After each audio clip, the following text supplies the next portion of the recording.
ആളിപ്പടരുന്ന അഗ്നി. റോയും ഡോക്ടർ റോബർട്ടും കൂടി ടയർ വെടിവെച്ച് തകർത്ത ലോറി ഒരു അഗ്നികുണ്ഡമായി ജ്വലിക്കുന്നു. അതിന്റെ വെളിച്ചത്തിൽ കണ്ട ഭീകര ദൃശ്യമാണ് അവരെ അസ്ത്രപ്രജ്ഞനാക്കിയത്. ഏതാനും മനുഷ്യരൂപങ്ങൾ കരിഞ്ഞു കിടക്കുന്നു. അത് പോലീസ് പാർട്ടിയാണെന്ന് അവർക്ക് മനസ്സിലായി. റോയി, ഇവിടെ മുഴുവൻ കൊലയാളികൾ വിരിച്ച മരണശയ്യകളാണുള്ളത്. ഏത് നിമിഷവും നമ്മുടെ നേരെ വെടിയുണ്ടകൾ ചീറിപ്പായാം.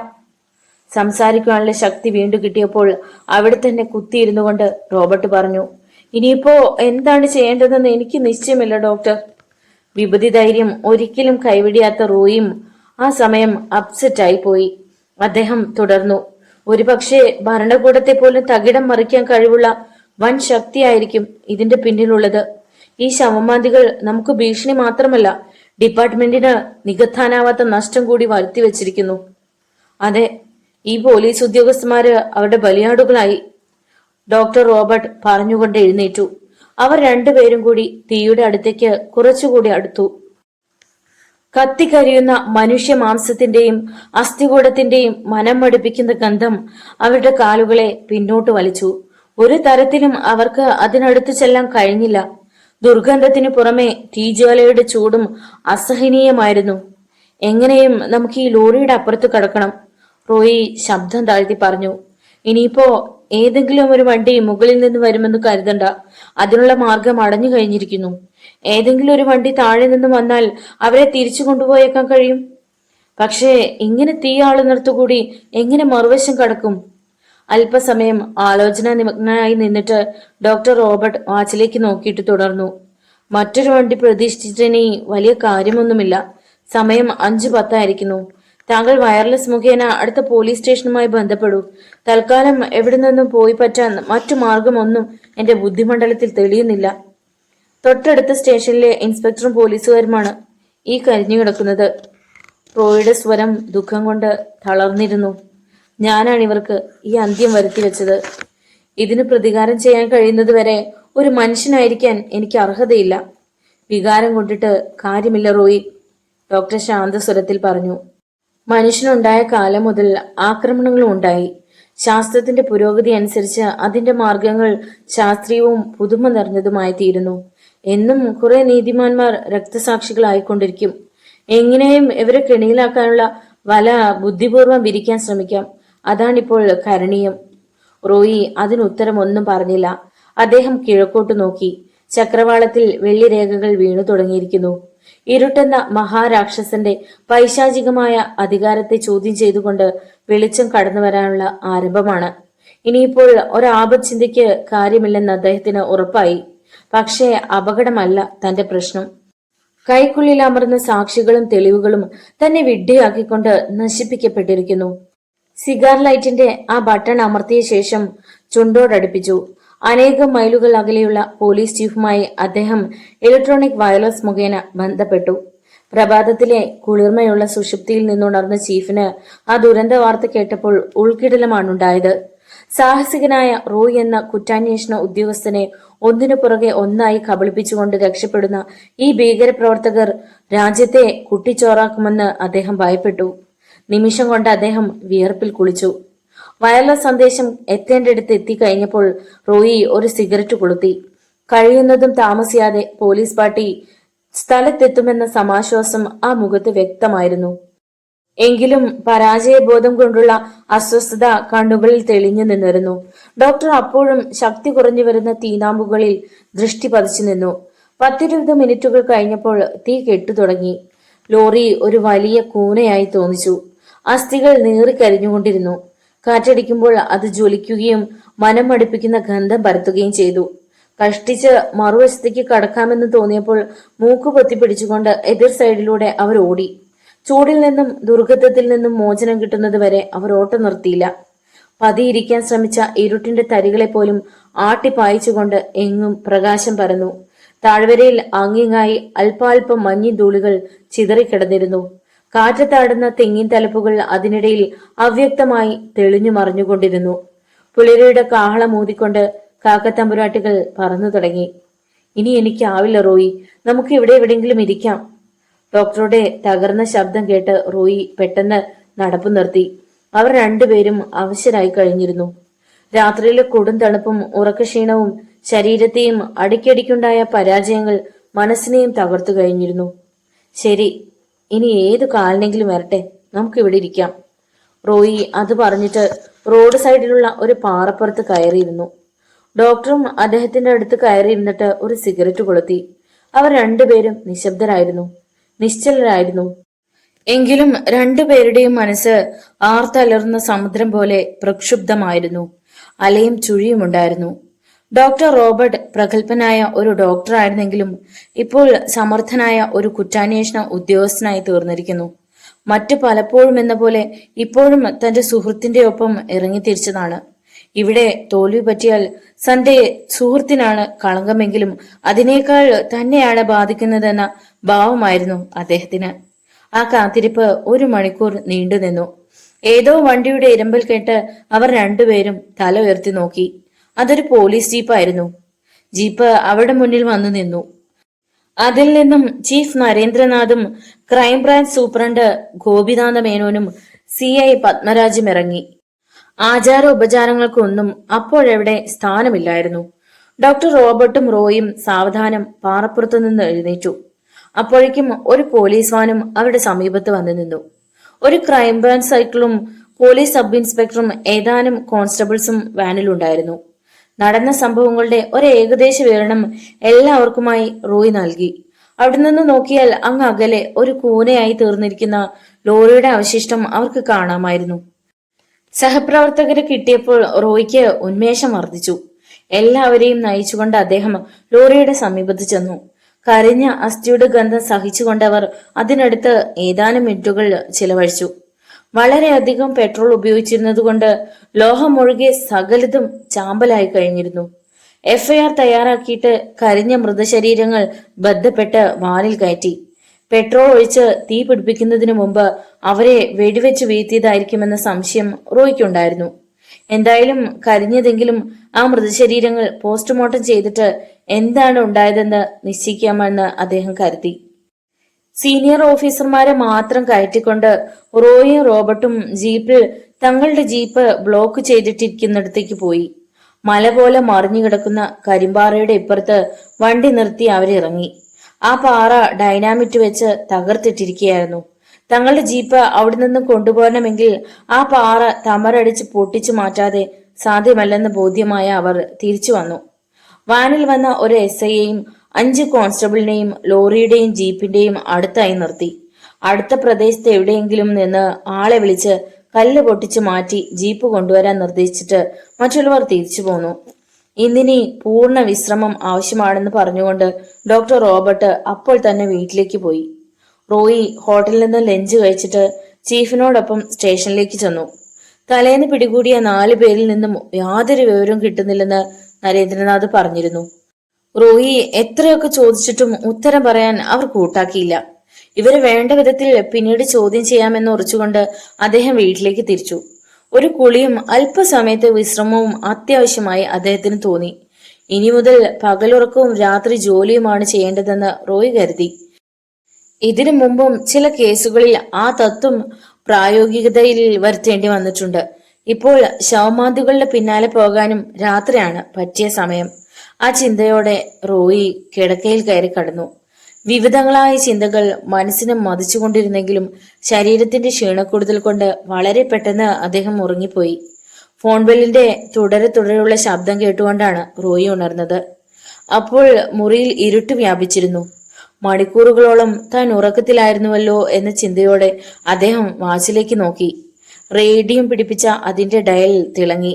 സമയം 8:10. പെട്ടെന്ന് അദ്ദേഹം എഴുന്നേറ്റ് റിസീവർ എടുത്തു. പോലീസ് ചീഫ് നരേന്ദ്രനാഥിന്റെ കനത്ത ശബ്ദം റോയുടെ ഉറക്കച്ചടവിനെ പമ്പ കടത്തി. 2 മിനിറ്റുകൾ അവർ സംസാരിച്ചു. ഉടനെ അവിടെ എത്താമെന്ന് പറഞ്ഞിട്ട് അദ്ദേഹം റിസീവർ ക്യാബിനിൽ വെച്ചു. ബെല്ലടിച്ച് ദാമുവിനെ വരുത്തി. ചായ കൊണ്ടുവരാൻ പറഞ്ഞിട്ട് റോയി ബാത്റൂമിലേക്ക് പോയി. ഉറക്കക്ഷീണം തീർത്തു മാറാൻ ഒരു കുളി അത്യാവശ്യമാണെന്ന് അറിയാമായിരുന്നതുകൊണ്ട് പെട്ടെന്ന് അദ്ദേഹം കുളിച്ചു. ഡ്രസ്സ് ചെയ്യുമ്പോഴും ചീഫ് ഇത്ര അത്യാവശ്യമായി വിളിച്ചത് എന്തിനായിരിക്കും എന്ന് അദ്ദേഹം ചിന്തിച്ചുകൊണ്ടിരുന്നു. ദാമു കൊണ്ടുവന്ന ചൂട് ചായ കുടിച്ചിട്ട് പോർച്ചിലേക്ക് ഇറങ്ങുമ്പോഴേക്കും ചീഫിന്റെ കാർ മുറ്റത്ത് വന്ന് നിന്നു കഴിഞ്ഞു. കാർ ഗേറ്റ് കടന്നപ്പോൾ തന്റെ ജീപ്പ് പോർച്ചിൽ കിടക്കുന്നത് റോയ് കണ്ടു. ഏതായാലും തന്റെ കീഴുദ്യോഗസ്ഥന്മാർ അല്പം കഷ്ടപ്പെട്ട് കാണുമെന്ന് അദ്ദേഹം ഓർത്തു. കാറിൽ നിന്ന് ഇറങ്ങുമ്പോൾ വിസിറ്റേഴ്സ് റൂമിൽ ചീഫ് നിൽക്കുന്നത് കണ്ടു. കൂട്ടിലിട്ട വ്യാഘ്രത്തെ പോലെ അദ്ദേഹം അങ്ങോട്ടും ഇങ്ങോട്ടും നടന്നു. റോയിയെ കണ്ടിട്ടും അദ്ദേഹത്തിന്റെ മുഖത്ത് തെളിമയൊന്നും ഉണ്ടായില്ല. സാധാരണ അങ്ങനെയായിരുന്നില്ല. എത്ര വലിയ പ്രശ്നങ്ങളെ അഭിമുഖീകരിച്ചു കൊണ്ടിരിക്കുമ്പോഴും റോയിയെ കണ്ടാൽ അദ്ദേഹം ഒന്ന് പുഞ്ചിരിക്കാൻ മറക്കാറില്ല. മിസ്റ്റർ റോയി, നമുക്കൊരു വല്ലാത്ത തലവേദനയായി തീർന്നിരിക്കുകയാണ് ഒറാങ്ങുട്ടാന്റെ പ്രശ്നം. അതിനെക്കുറിച്ച് എന്തെങ്കിലും ഒരു തെളിവ് എത്രയും വേഗം കൊടുക്കണമെന്ന് ഗവൺമെന്റിന്റെ പ്രത്യേക സർക്കുലർ കിട്ടിയിട്ടുണ്ട്. റോയ് ചെന്ന് കയറിയ ഉടനെ ഒറ്റ ശ്വാസത്തിൽ ചീഫ് പറഞ്ഞു. കയ്യിൽ എരിഞ്ഞുകൊണ്ടിരുന്ന പൈപ്പ് ചുണ്ടിൽ തിരികെ 2 പുക വലിച്ചൂതിയിട്ട് വീണ്ടും തുടർന്നു. താങ്കളെ ഞാനിപ്പോ അത്യാവശ്യമായി വിളിപ്പിച്ചത് ഒരു വഴിക്ക് പോകാനാണ്. ഡോക്ടർ റോബർട്ടിനും ഞാൻ ഫോൺ ചെയ്തിരുന്നു. അദ്ദേഹം പുറത്തേക്ക് പോയിരിക്കുന്നുവെന്ന് മിസ്സിസ് സൂസൻ റോബർട്ട് പറഞ്ഞു. താങ്കളുടെ ജീപ്പിൽ തന്നെ നമുക്ക് പോകാം. സർക്കിൾ ഇൻസ്പെക്ടർ പത്മരാജും ഇപ്പോൾ ഇവിടെ എത്തും. ലോങ് ട്രിപ്പാണോ? എങ്കിൽ ഫുൾ ടാങ്ക് പെട്രോൾ അടിക്കണം. നിർത്തലില്ലാതെ സംസാരിച്ചു പോകുന്ന ചീഫിനെ ഒന്ന് തടഞ്ഞു നിർത്താനായി റോയ് ചോദിച്ചു. അതെല്ലാം ചെയ്തിട്ടുണ്ട്. പിന്നെ മറ്റൊരു കാര്യം, ഇന്ന് 3 പള്ളികളിൽ നിന്ന് പരാതി ലഭിച്ചിട്ടുണ്ട്. അവിടുത്തെ സെമിത്തേരികളിൽ അസ്ഥിക്കുഴികൾ തുറന്ന് അസ്ഥികൾ കൊണ്ടുപോയിരിക്കുന്നുവെന്ന്. നരേന്ദ്രനാഥ് മറ്റെന്തോ പറയാൻ തുടങ്ങുന്നതിന് മുമ്പ് പത്മരാജ് വന്നു. ഉടൻ തന്നെ 3 പേരും ജീപ്പിൽ കയറി. പത്മരാജ് പിന്നിൽ കയറി. ചീഫിന്റെ ഡ്രൈവറാണ് ഡ്രൈവ് ചെയ്തത്. നരേന്ദ്രനാഥ് ഡ്രൈവർക്ക് നിർദ്ദേശങ്ങൾ നൽകിക്കൊണ്ടിരുന്നു. 2.5 മണിക്കൂർ ഓടിക്കഴിഞ്ഞപ്പോൾ വണ്ടി നിർത്താൻ അദ്ദേഹം പറഞ്ഞു. അതൊരു കടൽ തീരമായിരുന്നു. ഡ്രൈവറെ ജീപ്പിൽ തന്നെ നിർത്തിയിട്ട് ചീഫ് മുന്നോട്ട് നടന്നു. ഏതോ കൊലക്കളത്തിലേക്കുള്ള യാത്രയാണെന്ന നിഗമനത്തോടെ റോയും പത്മരാജും പിന്നാലെ നടന്നു. തെളിഞ്ഞ നീലാകാശത്തിൽ പാൽപ്രഭ വിതറിക്കൊണ്ട് പരിമതി ഉയർന്നിട്ടുണ്ടായിരുന്നു. അതുകൊണ്ടവ ടോർച്ചുകൾ പ്രകാശിപ്പിക്കാതെയാണ് മുന്നോട്ട് നീങ്ങിയത്. ആ പോലീസ് ഓഫീസർമാർ മുന്നോട്ട് തന്നെ നടന്നുകൊണ്ടിരുന്നു. തീരങ്ങളിൽ പൊങ്ങിയും താഴ്ന്നു കിടന്ന പാറക്കെട്ടുകളിലൂടെ ചാടിയും നിരങ്ങിയും ഇറങ്ങിയും അവർ കുറെ നേരം മുന്നോട്ട് നടന്നു. ഒരൽപ്പം ഉയർന്ന ഒരു കരിമ്പാറയുടെ മുകളിൽ കയറുന്നതുകൊണ്ട് നരേന്ദ്രനാഥ് താഴേക്ക് വിരൽ ചൂണ്ടി.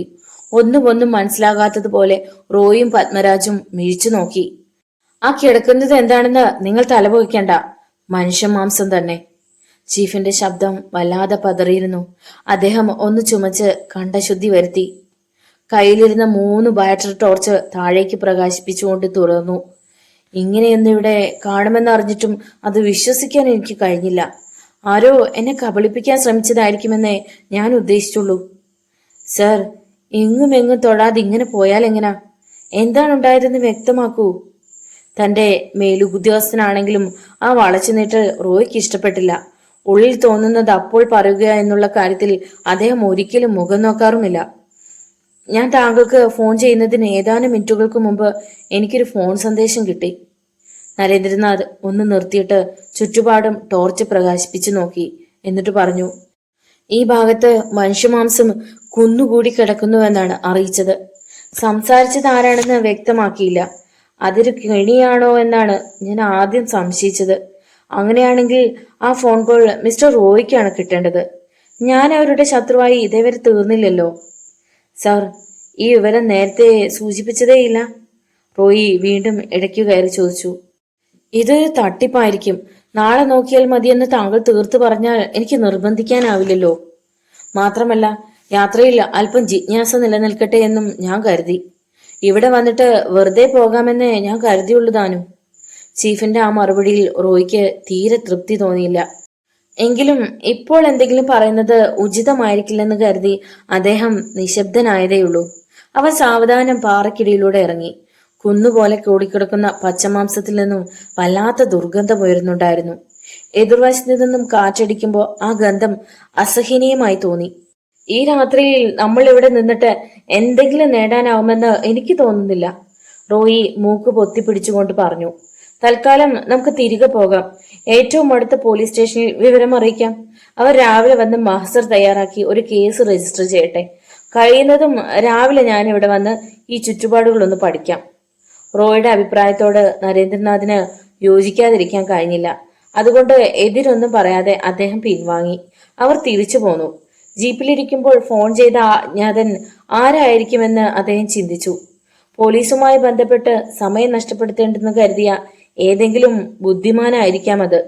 ചിലപ്പോൾ പോലീസിന്റെ വീര്യം നഷ്ടപ്പെടുത്താൻ, മാനസികമായി തളർത്താൻ കൊള്ളക്കാർ തന്നെ ഫോൺ ചെയ്ത് അറിയിച്ചതാവാം. റോയ് വീട്ടിലെത്തിയപ്പോൾ സമയം 1:50. അദ്ദേഹം നേരെ ബെഡ്റൂമിലേക്ക് കടന്നു. സെറ്റിയിൽ ചാരിയിരുന്ന് ഉറങ്ങുന്ന ദാമുവിനെ തെല്ല ആശ്ചര്യത്തോടെ അദ്ദേഹം വിളിച്ചുണർത്തി. താൻ പുറത്തു പോയി കഴിഞ്ഞ് എന്തെങ്കിലും വിശേഷവിധിയായി സംഭവിച്ചെങ്കിൽ മാത്രമേ അവൻ അങ്ങനെ വന്നിരിക്കാറുള്ളൂ. സാറേ, സൂസൻ കൊച്ചമ്മ വിളിച്ചിരുന്നു.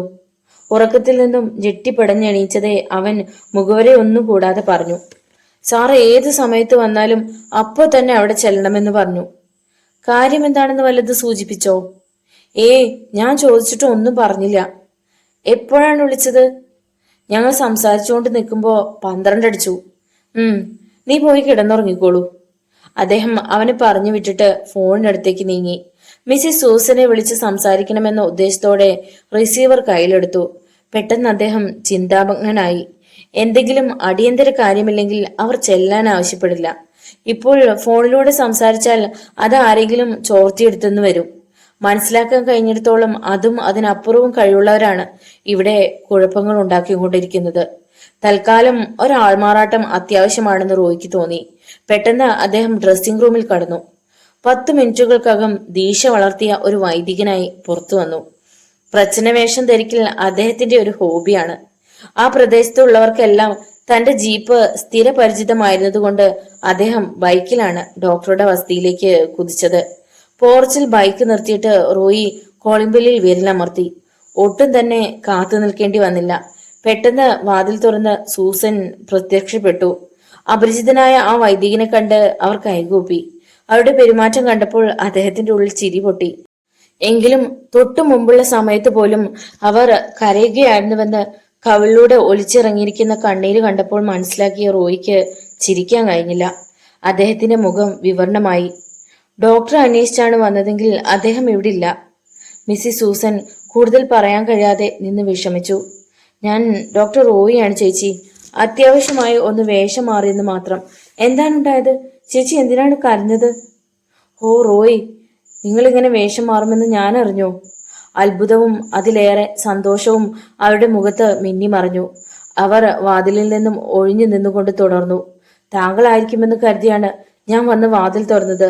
ആ സ്ഥാനത്ത് ഒരു വൈദികനെ കണ്ടപ്പോൾ എനിക്കുള്ളിൽ ദേഷ്യം തോന്നി. വരൂ, നമുക്ക് അകത്ത് പോയിരുന്ന് സംസാരിക്കാം. റോയി ഉള്ളിൽ കടന്നയുടനെ സൂസൻ വാതിലടച്ച് താഴ്ത്തിട്ടു. ഡ്രോയിങ് റൂമിൽ അദ്ദേഹത്തെ ഇരുത്തിയിട്ട് അവർ പോയി. 1 മിനിറ്റിനകം ആവി പറക്കുന്ന 2 കപ്പ് ചായയുമായി തിരിച്ചു വന്നു. ഇന്ന് സന്ധ്യ കഴിഞ്ഞപ്പോ ഒരു യുവതിയും ഒരു മധ്യവയസ്കനും കൂടി ഇവിടെ വന്ന് ഡോക്ടറെ വിളിച്ചുകൊണ്ട് പോയി. ചായക്കപ്പ് ഒരെണ്ണം റോയിയുടെ കയ്യിൽ കൊടുത്തു. അടുത്തതിൽ നിന്നും ഒരു കവിൾ കുടിച്ച ശേഷം ടീപോയിന്മേൽ വച്ചിട്ട് സൂസൻ തുടർന്നു. അദ്ദേഹത്തിന്റെ സ്വഭാവം റോയിക്ക് അറിയാമല്ലോ. എവിടെ പോയിരുന്നാലും എത്ര തിരക്കാണെങ്കിലും ഇവിടെ വന്ന് അത്താഴം കഴിച്ചിട്ടേ പോവുകയുള്ളൂ. അഥവാ വരാൻ കഴിയാതെ വന്ന ഫോണിൽ വിളിച്ച് എന്നോട് ആഹാരം കഴിച്ചിട്ട് കിടന്നോളം പറയാൻ ഒരിക്കലും മറക്കാറില്ല. ഇന്ന് സമയം കഴിഞ്ഞിട്ടും അദ്ദേഹത്തെ കാണാതെ വന്നപ്പോ ഞാൻ ഹോസ്പിറ്റലിലേക്ക് വിളിച്ചു. പക്ഷേ അദ്ദേഹം അവിടെ ചെന്നിട്ടില്ലത്രേ. പോകാൻ നേരം എന്ത് പറഞ്ഞിട്ടാണ് ഡോക്ടർ പോയത്? ചൂട് ചായ ഊതി കുടിക്കുന്നതിനിടയിൽ റോയ് ചോദിച്ചു. 1 മണിക്കൂറിനകം മടങ്ങി വരുന്ന പ്രത്യേകം പറഞ്ഞിരുന്നു. അതിനിടെ പോലീസ് ചീഫ് ഇങ്ങോട്ട് വിളിക്കുകയും ചെയ്തിരുന്നു. റോയ് എന്തെങ്കിലും പറയുമെന്ന് കരുതി അവർ അദ്ദേഹത്തിന്റെ മുഖത്ത് തന്നെ ദൃഷ്ടികൾ ഉറപ്പിച്ചിരുന്നു. പക്ഷെ അദ്ദേഹം എന്തോ ഗഹനമായ ചിന്തയിലായിരുന്നു. ഡോക്ടറുടെ പ്രശ്നം ഒരു കിഡ്നാപ്പിംഗ് ആണോ എന്ന് അദ്ദേഹം ചിന്തിച്ചു. അദ്ദേഹത്തിന്റെ ഭാര്യയോട് അതെങ്ങനെ സൂചിപ്പിക്കാനാവും?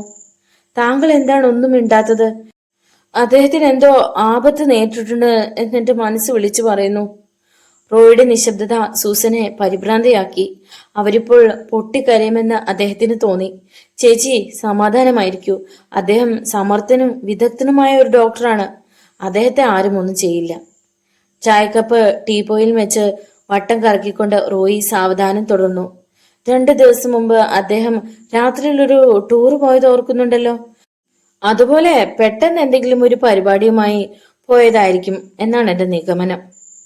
2 പേര് വന്ന് വിളിച്ചോണ്ട് പോയിന്ന് ഞാൻ പറഞ്ഞത് ഇത്ര വേഗം താങ്കൾ മറന്നോ? ഇല്ല, ആ കാര്യം കഴിഞ്ഞായിരിക്കും പോയതെന്നാണ് ഞാൻ ഉദ്ദേശിച്ചത്. അതിരിക്കട്ടെ, അവരെങ്ങോട്ടാണ് വിളിച്ചു കൊണ്ടുപോയതെന്ന് അറിയാമോ? ഹോസ്പിറ്റലിലേക്ക് പോകുന്നു എന്നാണ് അദ്ദേഹം പറഞ്ഞത്. കൂടുതൽ എന്തെങ്കിലും സംസാരിക്കുന്നതിന് മുമ്പ് അവർ തിരക്ക് കൂട്ടി. റോയി പിന്നെയും ചിന്തയിലാണ്ടു. പെട്ടെന്ന് അദ്ദേഹത്തിന്റെ ബുദ്ധിമണ്ഡലം പ്രവർത്തിച്ചു. ഡോക്ടർ റോബർട്ടിനെ തട്ടിക്കൊണ്ടുപോയതാണെങ്കിൽ അതൊരു പ്രതികാരം വീട്ടിലായിരിക്കില്ല. ഒറാങ്ങുട്ടാന് എന്തെങ്കിലും അസുഖം പിടിപെട്ടിരിക്കാം. അതിന്റെ ചികിത്സയ്ക്ക് വേണ്ടിയിട്ടായിരിക്കണം അദ്ദേഹത്തെ കടത്തിക്കൊണ്ടുപോയത്. ചേച്ചി, ഡോക്ടർ നാളെ സന്ധ്യയ്ക്കകം തിരിച്ചെത്തും എന്നാണ് എന്റെ കണക്കുകൂട്ടല്. ഒരു വിൽസ് ഫിൽറ്റർ കൊളുത്താനുള്ള സമയമെടുത്തിട്ട് റോയ് തുടർന്നു. അതുവരെ ചേച്ചി ശാന്തമായിരിക്കണം. എങ്കിലും മറ്റെല്ലാ നടപടികളും ഇപ്പൊ തന്നെ കൈക്കൊള്ളാനുള്ള ഏർപ്പാടുകൾ ഞാൻ ചെയ്യാം. എനിക്കൊരു സമാധാനവുമില്ല റോയ്. അദ്ദേഹം വരാൻ വൈകുന്ന ഓരോ നിമിഷങ്ങളും അഗ്നികൂട്ടത്തിൽ നിൽക്കുന്ന പ്രതീതിയാണ് എനിക്ക്. ചേച്ചിയുടെ അവസ്ഥ ഞാൻ മനസ്സിലാക്കുന്നു. റോയി ഇരിപ്പിടത്തിൽ നിന്ന് എഴുന്നേറ്റു. എത്രയും താമസിയാതെ ഡോക്ടറെ ഇവിടെ എത്തിക്കാമെന്ന് ഞാൻ വാക്കു തരുന്നു. അദ്ദേഹത്തിന്റെ കയ്യിൽ കിടക്കുന്ന വാച്ചിൽ ഇലക്ട്രോണിക് വയർലെസ് സിസ്റ്റം ഘടിപ്പിച്ചിട്ടുള്ള കാര്യം ചേച്ചി മറന്നുപോയോ? അദ്ദേഹത്തിന് ഒരു ആപത്ത് വന്ന ഏത് പാതാളത്തിൽ നിന്നാണെങ്കിലും എന്നെ വിവരം അറിയിക്കാതിരിക്കില്ല. ആ ധൈര്യം എനിക്കുണ്ട്. ഇപ്പോൾ പ്രശ്നങ്ങൾ സൃഷ്ടിച്ചുകൊണ്ടിരിക്കുന്ന ശവമാന്തികളെ കുറിച്ച് റോയ് ബോധവാനല്ലെന്ന് തോന്നുന്നു. അവർ അതീവ ബുദ്ധിമാന്മാരാണ്. ആദ്യം അവർ നശിപ്പിക്കുന്നത് ആ വാച്ചായിരിക്കും. ഒരു വിഡ്ഢിത്തം കാട്ടി കെണിയിൽ അകപ്പെടാൻ അവർ ഇഷ്ടപ്പെടുമെന്ന് തോന്നുന്നില്ല. തന്നേക്കാൾ എത്ര ഗഹനമായി ഈ സ്ത്രീ ചിന്തിക്കുന്നുവെന്ന് റോയി ആശ്ചര്യപ്പെട്ടു. ഇവരെ ഇങ്ങനെ എന്തെങ്കിലും പറഞ്ഞ് സാന്ത്വനപ്പെടുത്താനാവില്ലെന്നും അദ്ദേഹത്തിന് ബോധ്യമായി. അതുകൊണ്ട് കൂടുതൽ സംസാരിക്കാൻ നിൽക്കാതെ അദ്ദേഹം യാത്ര പറഞ്ഞിറങ്ങി. വീട്ടിൽ വന്നയുടനെ അദ്ദേഹം ചീഫിനെ ഫോണിൽ വിളിച്ച് ഡോക്ടറുടെ അന്തർധാനത്തെപ്പറ്റി വിശദമായി പറഞ്ഞു. കേരളത്തിനകത്തും പുറത്തുമുള്ള എല്ലാ പോലീസ് കേന്ദ്രങ്ങളിലും ഉടനെ വയർലെസ് സന്ദേശം കൊടുക്കാൻ ഏർപ്പാട് ചെയ്യാമെന്ന് ചീഫ് ഉറപ്പുകൊടുത്തു. മഞ്ഞണിഞ്ഞ ആ പ്രഭാതം വിടർന്നത് ഞെട്ടിക്കുന്ന വാർത്തകളുമായിട്ടായിരുന്നു. ഒന്ന് മയങ്ങാൻ പോലും കഴിയുന്നതിന് മുമ്പ് ഫോൺ ബെൽ റോയിയെ വിളിച്ചുണർത്തി. ഉറക്കച്ചടവോടെ ഫോൺ എടുത്തു. ജയിൽ അടച്ചിരുന്ന 4 പേരും കൊല്ലപ്പെട്ടിരിക്കുന്നു. ഉടൻ തന്നെ ഡോക്ടർ ഗോപികുമാർ അവരുടെ മൃതശരീരങ്ങൾ പോസ്റ്റ്മോർട്ടം ചെയ്യാൻ പോകുന്നു. ചുരുങ്ങിയ വാക്കുകളിൽ അത്രയും കാര്യങ്ങൾ അദ്ദേഹത്തെ അറിയിച്ചത് പോലീസ് ചീഫ് നരേന്ദ്രനാഥ് തന്നെയായിരുന്നു. കൊലപാതകം അവർക്കൊരു തമാശയായിരിക്കും. റോയി ആത്മഗതം ചെയ്തു. എന്നിട്ട് ദിനകർമ്മങ്ങൾ ആരംഭിച്ചു. 1 മണിക്കൂറിനു ശേഷമാണ് അദ്ദേഹം സ്റ്റേഷനിലേക്ക് പോയത്. അവിടെ ചെന്നപ്പോൾ ഉയർന്ന പോലീസ് ഉദ്യോഗസ്ഥന്മാരെല്ലാം സന്നിഹിതരായിരുന്നു. 2 മൃതദേഹങ്ങളുടെ പോസ്റ്റ്മോർട്ടം നടക്കുന്നതുവരെയേ അദ്ദേഹം അവിടെ നിന്നുള്ളൂ. ആ 2 എണ്ണത്തിന്റെ ഹൃദയത്തിൽ നിന്നും ചെറിയ സൂചികൾ കണ്ടെടുത്തു. അവ സുഷിരങ്ങളുള്ളതായിരുന്നു. ഇനിയുള്ളതും മറിച്ചൊന്നായിരിക്കില്ലെന്ന് ബോധ്യമായതുകൊണ്ട് റോയ് ചീഫിനെ വിളിച്ച് യാത്ര പറഞ്ഞിട്ട് അവിടെ നിന്ന് പോന്നു. അഴിക്കുംതോറും കൂടുതൽ കുരുക്കുകൾ വീഴുന്ന ഒരു കൂനാക്കുരുക്കിലാണ് താൻ അകപ്പെട്ടിരിക്കുന്നതെന്ന് റോയ്ക്ക് തോന്നി. തെളിവിനു വേണ്ടി ആരെയെങ്കിലും പിടികൂടി കഴിയുമ്പോൾ അവർ കൊല്ലപ്പെടുക. എന്നാൽ പതിവിന് വിപരീതമായി ഈ കേസുമായി ബന്ധപ്പെട്ടപ്പോൾ ബുദ്ധിമോശത്തിന്റെ ശൃംഖല തന്നെ തനിക്കുണ്ടായിരിക്കുന്നു. ശ്മശാനത്തിൽ നിന്നും പിന്തുടർന്നു വന്ന വാനിന്റെ നമ്പർ ശ്രദ്ധിക്കാതെ പോയി. കസ്റ്റഡിയിലെടുത്ത ലോറിയുടെ നമ്പറും നോട്ട് ചെയ്തില്ല. ഔദ്യോഗിക കൃത്യനിർവഹണത്തിനിടയിൽ പറ്റിയ ആ ബുദ്ധിമോശം ഭീകരന്മാരായ കൊലയാളി സംഘത്തെ രക്ഷപ്പെടുത്താൻ സഹായിച്ചു. അന്ന് ആ നമ്പറുകൾ നോട്ട് ചെയ്യാൻ കഴിഞ്ഞിരുന്നെങ്കിൽ അവർ മോഷ്ടിച്ചു കൊണ്ടുവന്ന വണ്ടികളായിരുന്നാൽ പോലും അന്വേഷണത്തിന്റെ ഒരു ചവിട്ടുപടിയാകുമായിരുന്നു. ഒരു കുറ്റാന്വേഷണ ഉദ്യോഗസ്ഥനേക്കാൾ സമർത്ഥനായ പോലീസ് ഡിപ്പാർട്ട്മെന്റിന്റെ പ്രശംസ പല പ്രാവശ്യം പിടിച്ചു പറ്റിയിട്ടുള്ള തന്റെ സുഹൃത്തും അപ്രത്യക്ഷനായിരിക്കുന്നു. ആലോചിക്കും തോറും റോയുടെ തലയ്ക്ക് ചൂട് പിടിച്ചുകൊണ്ടിരുന്നു. ജീവിതത്തിൽ ആദ്യമായി താൻ ഔദ്യോഗിക കാര്യങ്ങളിൽ പരാജയപ്പെടുമോ എന്ന് പോലും അദ്ദേഹം സംശയിച്ചു. എങ്ങനെയും ഡോക്ടർ റോബർട്ടിനെ ആദ്യമായി കണ്ടെത്തുക. അതിനു വൈകുന്ന ഓരോ നിമിഷങ്ങളും ആ വിലയേറിയ ജീവൻ അന്ത്യത്തോടടുത്തുകൊണ്ടിരിക്കുകയാവും. എങ്ങോട്ടൊന്നില്ലാതെ എന്തെന്നില്ലാതെ റോയി ജീപ്പ് ഡ്രൈവ് ചെയ്തുകൊണ്ടിരുന്നു. ഒരു പക്ഷേ ഉപബോധ മനസ്സിന്റെ പ്രേരണ കൊണ്ടാവാം ആ ജീപ്പ് ചെന്ന് നിന്നത് മുനിസിപ്പൽ ചെയർമാന്റെ ബംഗ്ലാവിന് മുന്നിലാണ്. അദ്ദേഹം ജീപ്പിൽ നിന്നും ഇറങ്ങി കോളിംഗ് ബെല്ലിൽ വിരലമർത്തി. 2 മിനിറ്റുകൾ കഴിഞ്ഞപ്പോൾ അകത്ത് കാൽപെരുമാറ്റം കേട്ടു. അപ്പോഴാണ് താൻ എന്തിനാണ് ഇങ്ങോട്ട് വന്നതെന്ന ചിന്ത അദ്ദേഹത്തിനുണ്ടായത്. എന്തായാലും വന്നുപോയി, എന്തെങ്കിലും ഒന്ന് പറഞ്ഞു നിൽക്കുക. പക്ഷേ വാതിൽ തുറന്ന ആളെ കണ്ടപ്പോൾ റോയ്ക്ക് സമാധാനമായി. അത് ചെയർമാന്റെ മകൾ നിസീമയായിരുന്നു. അവളുടെ മുഖത്ത് ഒരു പ്രത്യേക സന്തോഷം കതിരിടുന്നത് അദ്ദേഹം കണ്ടു. റോയ് സാർ പിന്നെ വരാമെന്ന് പറഞ്ഞിട്ട് പോയിട്ട് എന്തേ വരാഞ്ഞത്? കയറിയിരിക്കൂ, അവൾ പറഞ്ഞുകൊണ്ട് ഉള്ളിലേക്ക് നടന്നു. പല കാര്യങ്ങളിലായി വളരെ തിരക്കിലായിരുന്നു. റോയി അവളെ പിന്തുടർന്നുകൊണ്ട് പറഞ്ഞു, മിസ് നിസീമയെ പോലെ ഒരിടത്ത് ഒതുങ്ങിയിരിക്കാനോ? ആരോടെങ്കിലും കാണണമെന്ന് പറഞ്ഞാൽ ആ വാക്ക് പാലിക്കാനോ എന്നെ പോലുള്ളവർക്ക് കഴിഞ്ഞെന്ന് വരില്ല. അവൾ അതിന് ഉത്തരമൊന്നും പറഞ്ഞില്ല. അവർ സിറ്റ് ഔട്ടിലെ സെറ്റുകളിലിരുന്നു. കുടിക്കാൻ എന്തെങ്കിലും കൊണ്ടുവരാമെന്ന് നിസീമ പറഞ്ഞെങ്കിലും നന്ദിപൂർവ്വം അദ്ദേഹം അത് നിരസിച്ചു. നിസീമയുടെ പപ്പയുടെ ഞാൻ അദ്ദേഹത്തെ ഒന്ന് കാണാമെന്ന് കരുതി ഇറങ്ങിയതാണ്. ഓ, പപ്പയുടെ കാര്യമെന്ത് പറയാനാ, എവിടെയോ ടൂറിലാണെന്ന് തോന്നുന്നു. ഞാനൊന്ന് കണ്ടിട്ട് 4-5 ദിവസങ്ങളായി. സംസാരിച്ചു കൊണ്ടിരിക്കുന്നതിനിടയിൽ ടീപ്പോയിന്മേൽ ഇരുന്ന ആഷ്ട്രകളിലെ സിഗരറ്റുകളിൽ 2 അദ്ദേഹം പുറത്തെടുത്തു. അത് വെറും രസത്തിനു വേണ്ടി. യാദൃശ്ചികമായി ചെയ്യുന്ന ഭാവത്തിലാണ് റോയി വിരലുകൾ ചലിപ്പിച്ചത്. അവൾ ആ സമയത്തെല്ലാം അദ്ദേഹത്തിന്റെ സൗന്ദര്യം ആസ്വദിക്കുന്ന തിരക്കിലായിരുന്നു. മിസ് നിസീമ എക്സ്പ്രസ് ബ്രാൻഡാണോ വലിക്കുന്നത്? ആ സിഗരറ്റ് കുറ്റി ഞരടി പൊടിച്ചുകൊണ്ട് തമാശ എന്നോണം റോയി ചോദിച്ചു. എനിക്ക് അങ്ങനെ ബ്രാൻഡൊന്നുമില്ല. പുകവലി ഒരു ഹോബിയുമല്ല. എന്നാൽ ചിലപ്പോ ഒരു കമ്പനിക്ക് വേണ്ടി വലിച്ചിട്ടുണ്ട്. അതിന് ബ്രാൻഡ് നോട്ടമൊന്നുമില്ല. പിന്നെ പപ്പ സ്ഥിരം ഈ ബ്രാൻഡേ വലിക്കാറുള്ളൂ. അതുപോലെ പപ്പയുടെ പിയെ ഒരു തടിച്ചിയുണ്ട്. പപ്പ വലിക്കുന്ന സിഗരറ്റ് അവർക്കും വലിക്കാവൂ എന്ന് നിർബന്ധമുണ്ട്. അപ്പോ അവരെന്നിവിടെ വന്നെന്ന് സാരം? റോയി പെട്ടെന്ന് ചോദിച്ചു. അവർ മിക്ക ദിവസങ്ങളിലും ഇവിടെ ഉണ്ട്. ഇപ്പോഴും മുകളിലിരുന്ന് എന്തോ എഴുത്തുകുത്ത് നടത്തുകയാണ്. നിസീമയുടെ സംസാരത്തിൽ നിന്നും പപ്പയുടെ പിയോട് അവൾക്ക് വെറുപ്പാണെന്ന് വ്യക്തമായിരുന്നു. പപ്പയുടെ ഇല്ലാത്തപ്പോ അവർക്ക് ഇവിടെ എന്താണ് ജോലി? ആവോ, ആർക്കറിയാം.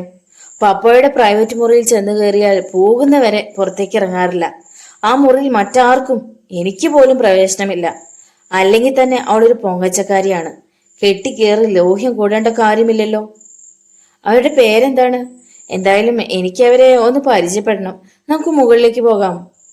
അവളുടെ പേര് പ്രേമലത എന്ന് എന്നോട് ഒരിക്കൽ പറഞ്ഞു. പ്രേമ എന്ന് പപ്പ വിളിക്കുന്നതും കേട്ടിട്ടുണ്ട്. അവളൊന്ന് നിർത്തി. കൈവിരലിൽ നിന്ന് ഞൊട്ട വിടുവിച്ചുകൊണ്ട് അല്പം കൂടി സ്വരം താഴ്ത്തി പറഞ്ഞു. മുകളിലേക്ക് പോവാനാവില്ല. പപ്പ വരുമ്പോ ബഹളം വെക്കും.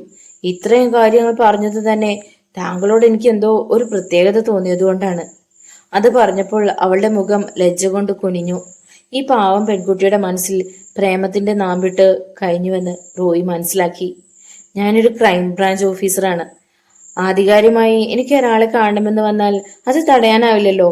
പപ്പ വഴക്ക് പറഞ്ഞ ഞാൻ ഇവിടെ വന്ന് പേടിപ്പിച്ചെന്ന് പറഞ്ഞ് നിസീമ തടിത്തപ്പിക്കോ? എന്തായാലും നിസീമ എനിക്ക് വേണ്ടി ഈ ഉപകാരം ചെയ്യണം. അവളെ കാണണമെന്നെന്താ ഇത്ര നിർബന്ധം? അവൾ തെല്ലി ഈർഷ്യയോടെ ചോദിച്ചു. സത്യം പറയാൻ പറ്റാത്ത സാഹചര്യമായതുകൊണ്ട് അല്പസമയം റോയി മറുപടി ഒന്നും പറഞ്ഞില്ല. എന്തെങ്കിലും പറഞ്ഞേ മതിയാകൂ എന്നുള്ളത് കൊണ്ട് ഇങ്ങനെ പറഞ്ഞു. ഇപ്പോ ഞാനത് പറഞ്ഞ സീമയ്ക്ക് മനസ്സിലാക്കാൻ ബുദ്ധിമുട്ടുണ്ട്. പക്ഷേ ഒന്ന് ഞാൻ ഉറപ്പു തരാം, ഇക്കാരണം കൊണ്ട് നിസീമയ്ക്ക് ദുഃഖിക്കാൻ ഇടവരില്ല. മനസ്സോടെ അവൾ എഴുന്നേറ്റു. റോയി ഉദ്ദേശിച്ചതുപോലെ തന്നെ അവൾക്ക് അല്പം പ്രേമം അദ്ദേഹത്തോട് തോന്നി തുടങ്ങിയിരുന്നു. സ്റ്റെയർ കേസ് കയറുമ്പോൾ നിസീമ കലുബിലെ എന്തൊക്കെയോ പറഞ്ഞുകൊണ്ടിരുന്നു. ചിന്തകൾ മറ്റൊരു ലോകത്തായിരുന്നതുകൊണ്ട് അദ്ദേഹം വെറുതെ മൂളി കേട്ടുകൊണ്ടിരുന്നതേയുള്ളൂ. വാതിലിൽ പല പ്രാവശ്യം മുട്ടിയിട്ടും ഉള്ളിൽ നിന്നും യാതൊരു പ്രതിശബ്ദവും ഉണ്ടായില്ല. അങ്ങനെ വന്നപ്പോൾ സ്വാഭാവികമായും നിസീമയ്ക്ക് ദേഷ്യമുണ്ടായി. അവൾ ശക്തിയായി വാതിൽ തട്ടി ശബ്ദമുണ്ടാക്കി. എന്നിട്ടും മറുപടി കിട്ടാതെ വന്നപ്പോൾ ചോദ്യഭാവത്തിൽ റോയുടെ മുഖത്തേക്ക് നോക്കി.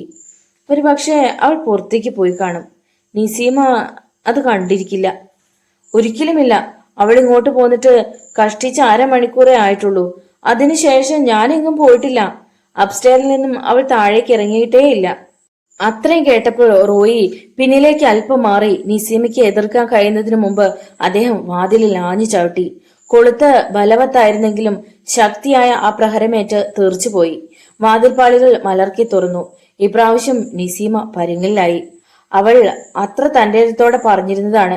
പക്ഷേ ആ മുറി ശൂന്യമായിരുന്നു. ചാരിയിട്ടിരുന്ന ബാത്റൂമിന്റെ വാതിൽ നിസീമ തള്ളി തുറന്നു.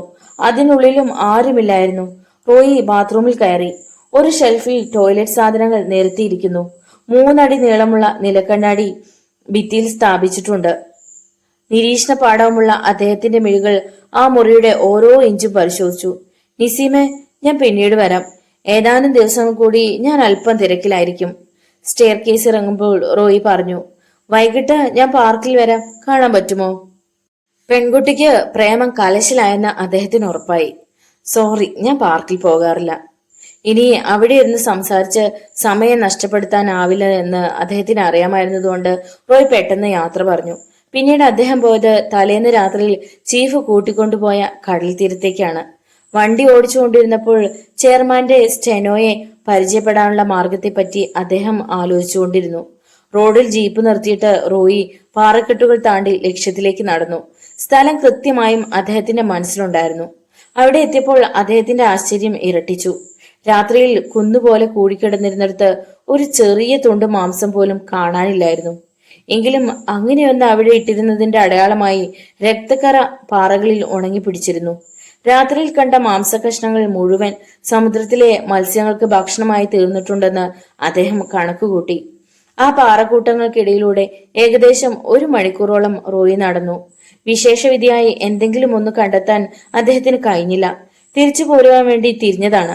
പെട്ടെന്നാണ് അങ്ങ് വിദൂരതയിൽ ഒരു രൂപം ചലിക്കുന്നത് പോലെ തോന്നിയത്. പെട്ടെന്ന് അദ്ദേഹം തോളിൽ തൂക്കിയിരുന്ന ബൈനോക്കുലേഴ്സ് എടുത്തു.